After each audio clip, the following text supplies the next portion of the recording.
The Russell ran a little bit up last week, but relatively sideways, and came right into this trend line, which, assuming we hold this today, that I would consider that bullish if we hold that today. If we break down underneath here, we'll probably for a little bit of a deeper retracement. And I'm going to be watching the SPX and the NDX. If they break their levels and go down to their more primary support, we'll likely break this level here in the Russell, probably pull back into the 1650 and then bounce again to try and reach towards this high.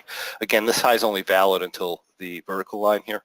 Once we cross that, we have new highs that we'd be looking at. But the maximum move I would expect out of the Russell at this point is up into here. So we'll have to wait and see.